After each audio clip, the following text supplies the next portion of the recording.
आपको बताया था वो पहले शादीशुदा है? जी पहले नहीं बताया था, उसी रात बताया था जब हम मिले थे, रिलेशनशिप में आए थे, उसी वक्त उसने मुझे बताया था। इमरान का उसने मुझे तलाकनामा दिखाया कि ये मेरा पहला शोहर है। मुझे तो पता था कि इमरान इसका शोहर है। आपको कैसे पता था? जब पता था तो भैया आप उसके सामने सारा डाटा रख रहे थे कि मैं ये कर रहा हूँ, आपको कैसे पता था?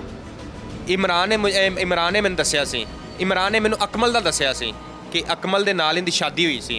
अब ये अकमल कौन है? अकमल उसका पहला शोहर है, इमरान दूसरा शोहर है।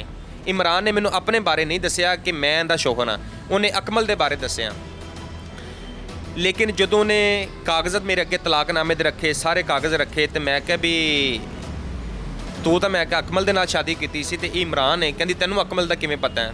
ਮੈਂ ਕਿਹਾ ਮੈਂ ਜਦੋਂ ਆਪਾਂ ਬੈਠੇ ਸੀ ਨਾ ਤੇ ਕਾਗਜ਼ ਮੈਂ ਕਿਹਾ ਤੂੰ ਅਚਾਨਕ ਵੇਖੇ ਨੇ ਤੇ ਮੈਂ ਕਿਹਾ ਉਦੋਂ ਮੇਰੇ ਦਿਲ 'ਚ ਸ਼ੱਕ ਹੈ ਵੀ ਜਿਵੇਂ ਨਾਮ ਅਕਮਲ ਲਿਖਿਆ ਹੋਇਆ ਹੈ कि उन्होंने कहा ठीक नहीं, उन्होंने कहा जी ये इमरान है। मैं कहा चलो ठीक है, कोई मसला नहीं। जब मैं उनके घर से बाहर आया तो इमरान ने मुझे फ़ोन कर दिया। मुझे नहीं पता था कि ये इमरान की वाइफ है।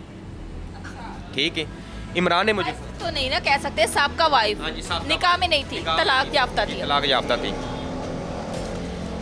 तो ਜਦੋਂ मैं बाहर आया इमरान ने मैंने कॉल की कि हाँ भी कितने। मैं कहा जी मैं अपने घर वापस जा रहे हैं।